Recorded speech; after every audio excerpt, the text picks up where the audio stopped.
지난주에 우리는 사무엘하 14장 말씀 통해서 다윗과 그 아들 압살롬 사이에 일어났던 일을 우리가 함께 나누었죠. 압살롬이 형 암논을 살해하고 도망한 지 3년 후에 예루살렘으로 돌아오게 되었습니다.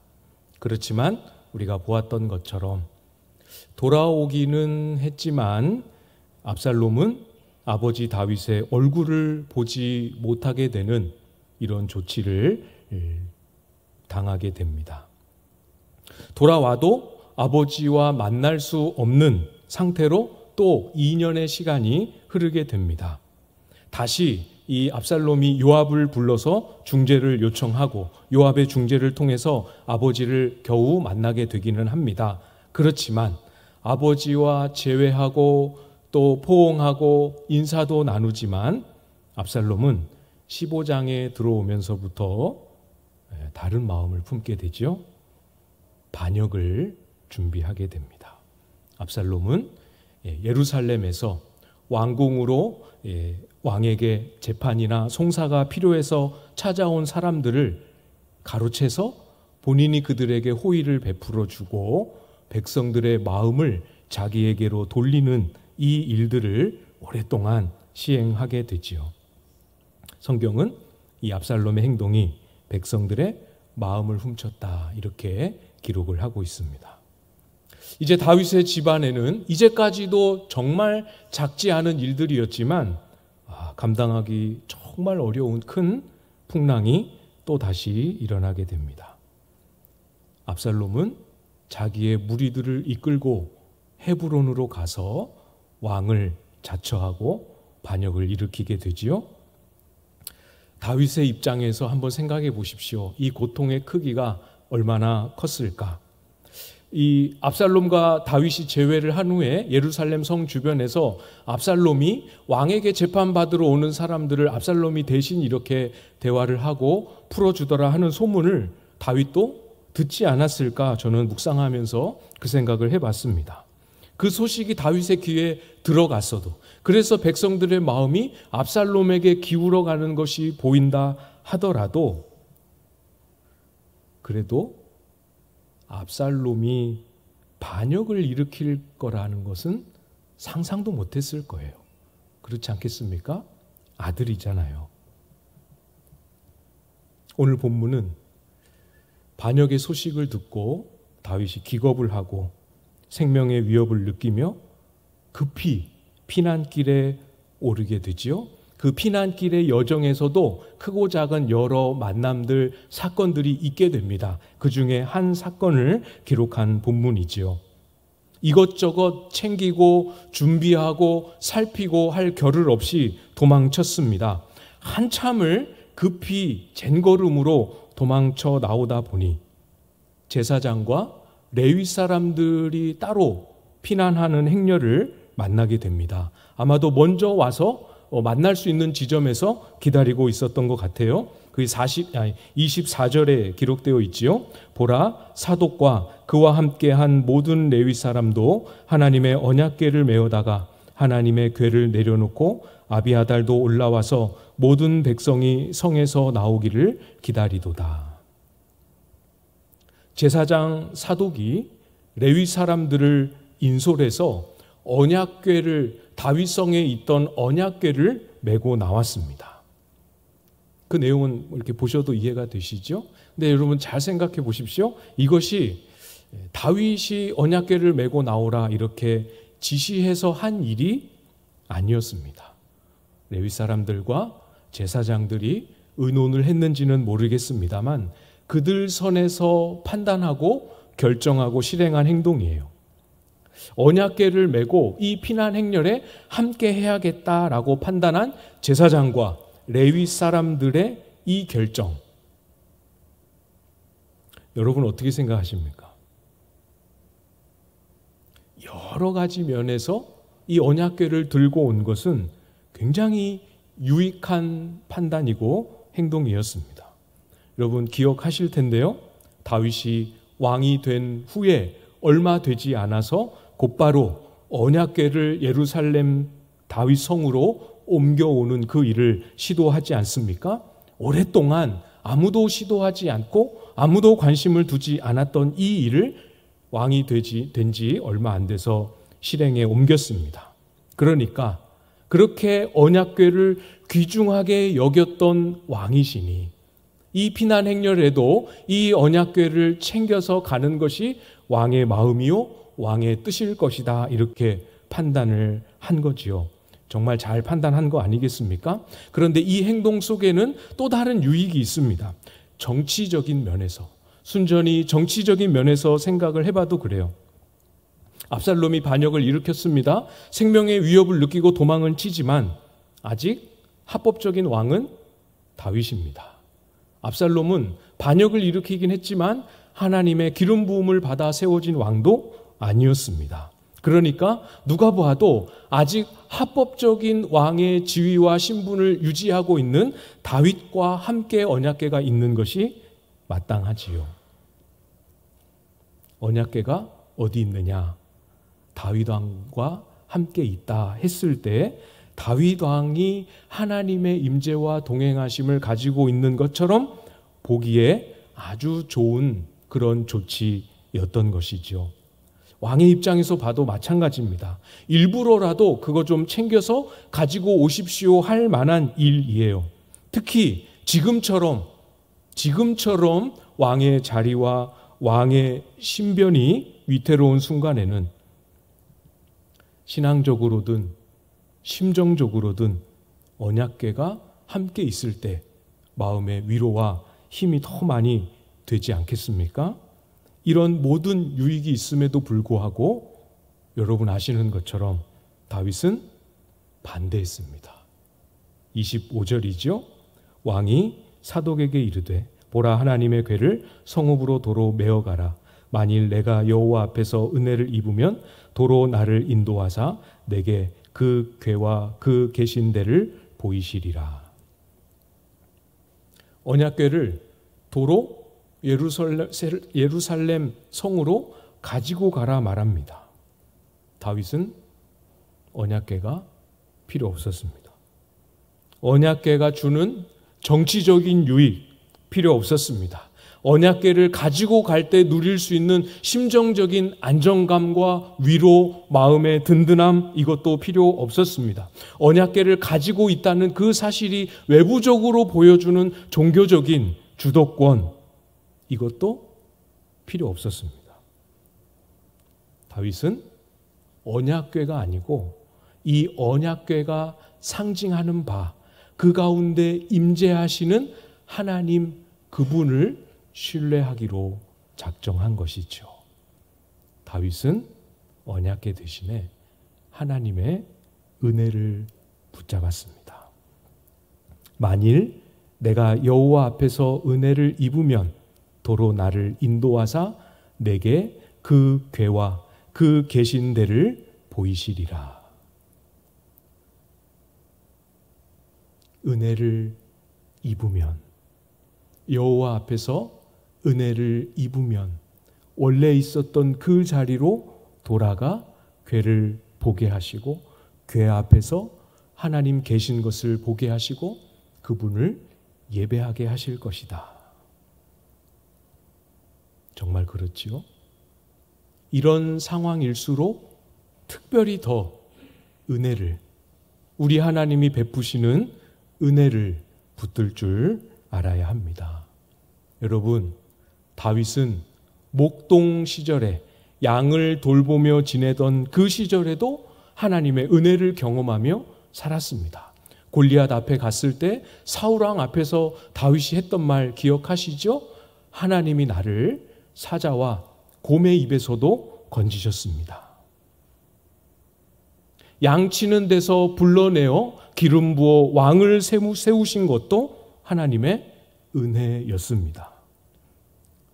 기름 부음 받은 후에 사울 왕을 피해서 광야에 도망 다니며 힘들고 어려운 시간을 보냈지만 그 시절 그 구석구석에도 다윗은 건지시고 돌보시는 하나님의 은혜를 경험했지요.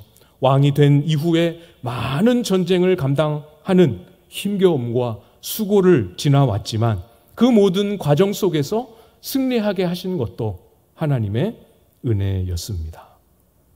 우리가 제일 최근에 살펴본 것처럼 무엇보다 그렇게 큰 죄를 범하였음에도 불구하고 용서하시는 그 은혜도 경험하지 않았습니까? 여러분이 아마 다 아시는, 모두가 다 은혜롭게 부르시는 찬양, 가사, 모든 것이, 다윗의 인생과 삶의 모든 것이 은혜이지요. 그러면 지금도, 지금 이 순간에도 필요한 것은 언약궤가 아니라, 언약궤를 가지고 잔꾀를 부리는 것이 아니라 지금도 필요한 건 하나님의 은혜입니다. 시편 103편 8절에도 고백하지요. 여호와는 긍휼이 많으시고 은혜로우시며 노하기를 더디하시고 인자하심이 풍부하시도다. 긍휼이 많으시고 인자하심이 풍부하십니다. 넘치도록 많아서 긍휼과 인자하심을 아무리 퍼부어줘도 다함이 없으십니다. 하나님, 그분은 성품과 속성 자체가 은혜로운 분이셔서 저에게도 여러분에게도 은혜 베푸시기를 기뻐하시는 분이시지요. 은혜입니다. 우리 하나님을 향하여 하나님은 정말 은혜로우신 분이십니다 고백하지 못하게 할 인생의 경험은 아무것도 없습니다. 다윗으로 하여금 이런 순간에도 하나님 여호와 앞에서 은혜를 입으면 고백하게 하지 않으셨습니까? 이것이 우리가 가져야 할 믿음이지요. 아무것도 없는데, 정말 황량한 사막처럼 아무것도 없는데, 거기서 아무것도 없는 그곳에서 오로지 은혜 베푸시기를 기뻐하신다는 하나님의 성품, 그거 하나만 가지고도 없었던 소망을 길러내는 것, 그것이 믿음입니다. 아무것도 없는 곳에서 하나님의 입에서 나오신 그 말씀 하나만 붙들어도 소망을 길러낼 수 있는 것이 성경이 우리에게 가르치시는 믿음이지요. 나의 삶의 자리가 어떠하든, 나의 형편이 어떠하든 하나님의 은혜로우심을, 은혜 주시길 기뻐하심을 기억하고 붙드는 사람들은 그 신앙의 길을 결코 잃어버리지 않도록 인도해 주실 것입니다. 다윗이 그 언약궤를 다시 예루살렘으로 돌려보내는 행동, 이 행동 속에 담겨있는 믿음, 25절의 이 고백도 너무 귀하고 충분한 고백이지만 26절에 더 귀한 믿음의 고백이 드러나고 있지요.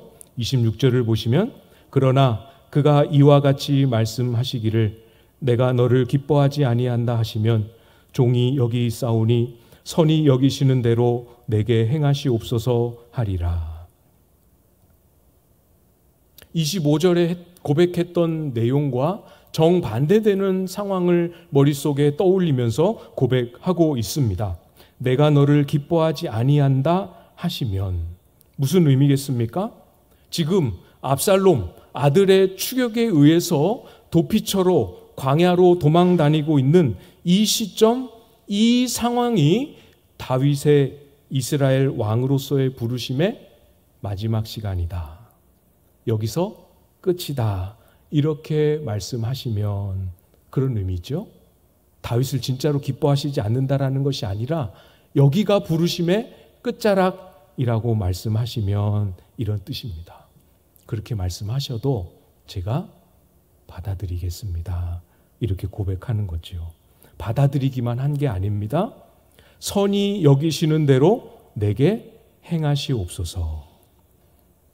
그렇게 행하시는 것을, 그렇게 말씀하시는 것을 받아들일 뿐만 아니라 하나님의 그 조치와 하나님의 그 처분이 선하십니다. 하나님은 선하시기에 이 행동도 선하신 하나님의 일하심임을 내가 믿고 받겠습니다. 이런 의미가 담긴 고백이지요. 25절에서 은혜를 입으면 반드시 돌아가게 하실 것이다. 이것도 참 귀한 믿음의 고백인데 거기에 멈추지 않고 정반대의 상황을 마음에 떠올리며 더 깊은 믿음의 고백을 주님 앞에 드리는 다윗의 마음이 어떤 마음이었을까 한번 상상해 보십시오.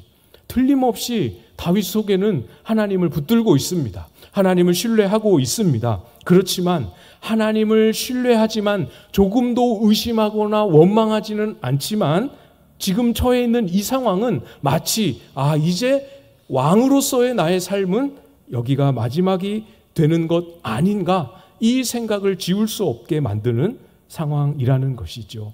그렇지 않고는 이 상황을 만난 것이 아무리 봐도 이해가 안 됩니다. 이 다음을 믿음으로 바라보지만 현실을 놓고 보면 이 다음이 결코 오지 않을 것 같은 그런 상황. 여러분 경험해 보신 적 혹시 있으신지 모르겠습니다. 하나님을 틀림없이 건지실 것이다 하는 믿음이 있지만 이 순간 이 상황을 허락하신 것이 너무 이해는 안 되는 이 이중적인 마음. 왜 이런 일을 겪게 하셨을까? 왜 그때가 하필 지금이어야 할까? 하나님은 굳이 왜 이런 방식으로 행하셔야 하는가? 이해하기 어려울 수 있습니다. 그렇지요. 여러분 다윗이 이 상황을 무엇으로 이해할 수 있겠습니까? 아들인데 아들의 칼날이 자기의 등을 겨누도록 허락하신 하나님, 이 지각으로는 이해할 수 없는 일입니다. 그런데 그래도 다윗은 하나님의 선하심을, 우리 하나님은 틀림없이 선하신 하나님이시야 하는 것을 놓치지 않고 있었습니다. 여러분의 삶의 자리에서도 다윗만큼은 아니라 할지라도 이해하기 힘들고 받아들이기 힘들고 믿음을 평온할 때처럼 똑같이 유지하기 힘든 그런 상황이라 할지라도 우리 하나님은 여전히 변함없이 선하신 하나님이심을 놓치지 않기를 바랍니다. 그게 하나님을 기쁘시게 하는 믿음이지요. 성경에 또 다른 예를 좀 들어볼까요? 다니엘 잘 아시죠? 다니엘과 세 친구가 풀무불에 타는 불 속에 넣겠다는 협박과 위협에도 불구하고 절대로 이 우상에게, 이 금신상에게 절하지 않을 것입니다 다짐하면서 그 바벨론의 느부갓네살 왕 앞에 이렇게 고백했었습니다. 다니엘 3장 17절 18절 말씀인데요. 왕이여, 우리가 섬기는 하나님이 계시다면 우리를 맹렬히 타는 풀무불 가운데에서 능히 건져내시겠고 왕의 손에서도 건져내시리이다. 그렇게 하지 아니하실지라도 왕이여, 우리가 왕의 신들을 섬기지도 아니하고 왕이 세우신 금신상에게 절하지도 아니할 줄을 아옵소서. 풀무불에 넣으시면 우리 하나님이 건지실 것입니다. 왕의 손에서도 건지실 것입니다. 이걸 고백합니다. 그러나 이 고백만 하는 것이 아니라 그런데 하나님이 이 불 속에서 우리를 건져내지 않으신다 할지라도 우리는 절대로 왕이 세우신 그 신상에게 절하지 아니할 것입니다. 다니엘과 그 친구들이 우상에게 절하지 않겠다라고 다짐하고 끝까지 절하지 않는 이유가 본문에 어떻게 드러나고 있습니까? 무엇 때문에 절하지 않고 있지요? 풀무불에서 건져내 주실 것을 때문에 절하지 않겠다라고 말하고 있습니까? 그것이 아니라고 분명히 밝히 말하고 있습니다. 건져주시지 않으셔도 불 속에 타 죽도록 내버려 두셔도 느부갓네살 왕이 세운 이 금신상에 절할 수 없습니다. 그럼 절하지 않는 이유가 무엇이죠? 다른 이유는 없습니다. 하나님이 말씀하셨기 때문에, 이것이 하나님의 명령이기 때문에 그 이유 하나만으로 순종하는 것이죠. 성경이 가르쳐주는 믿음, 성경이 우리에게 도전하는 믿음, 무엇인지 잘 이해하십시오. 어떻게 해주시기를 바라고 어떻게 해주실 것이다 하는 조건을 따르는 믿음이 아닙니다. 물론 우리가 간구하면 들으시지요. 간구하는 내용을 따라 응답해 주십니다. 그렇지만 우리 하나님을 바라고 붙잡고 걸어가는 성경이 가르쳐 주시는 믿음은 하나님의 성품과 하나님의 말씀을 따르는 것이지 조건과 상황과 환경을 따르는 것이 아님을 오늘 본문을 통해 다시 한번 우리의 마음에 잘 새길 수 있게 되기를 바랍니다. 잘 돌아보십시오. 25절의 다윗의 고백과 26절의 다윗의 고백, 그 중에 우리의 믿음이라고 할 때 많은 경우에 사실은 25절에만 머물러 있을 때가 얼마나 많이 있습니까? 다윗이 결코 쉽게 믿음을 고백할 수 있는 그런 상황이 아니었습니다. 이렇게 귀한 믿음을 하나님 앞에 고백했다고 마음이 평안해지거나 상황이 또 새로워지는 것도 아닙니다. 여러분 30절 말씀에 보면 다윗은 머리를 가리고 맨발로 울며 걸어갔다고 기록하고 있습니다.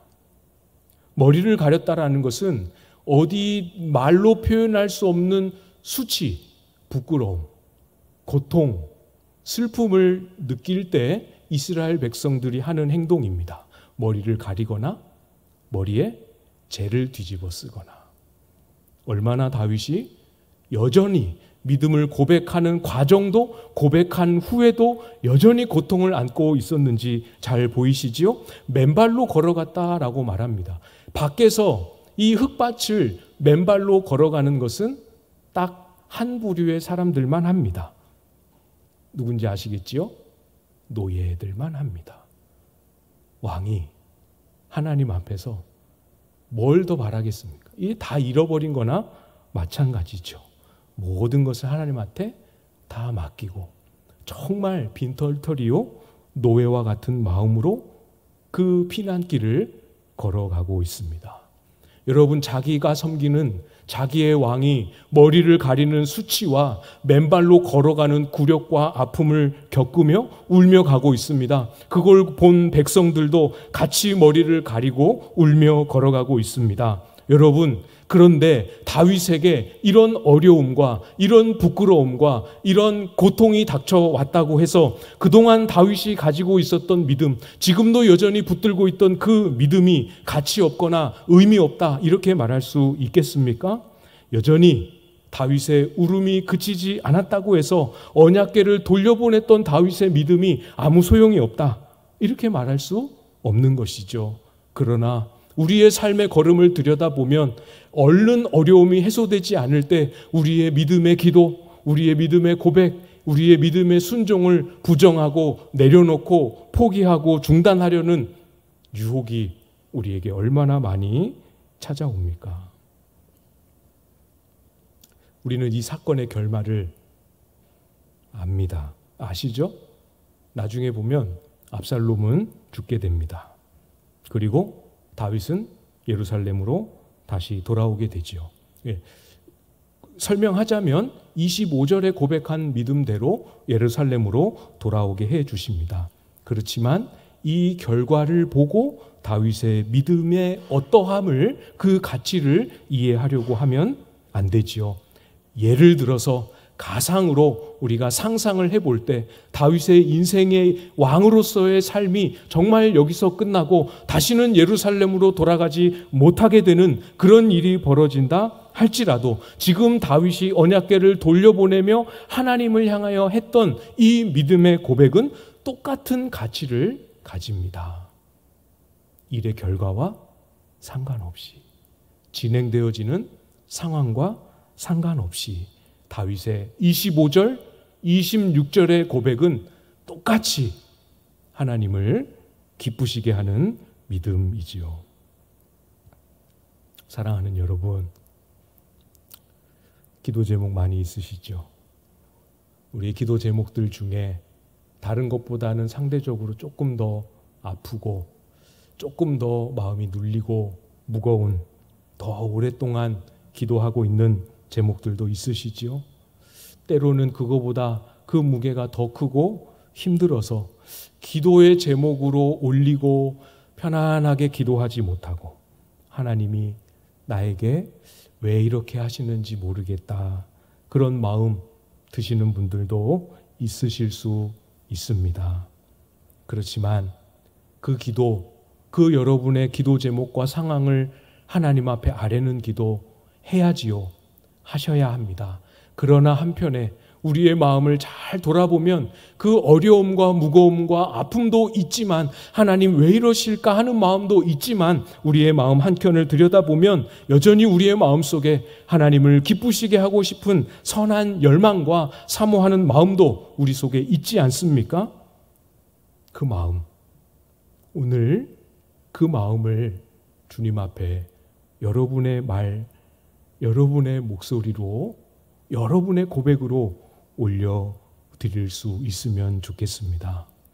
해결된 것은 없다 할지라도, 상황은 여전히 똑같다 할지라도, 내 상황과 상관없이, 나의 형편과 처지와 나의 모습과 상관없이 하나님은 변함없이 은혜로우신 하나님이시요, 하나님은 변함없이 선하신 하나님이심을 마음을 다 담아서 고백하실 수 있기를 바랍니다.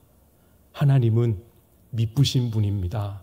정말 그렇게 고백해도 괜찮을 만큼 높으시고 완전하시고 신실하신 하나님이시지요.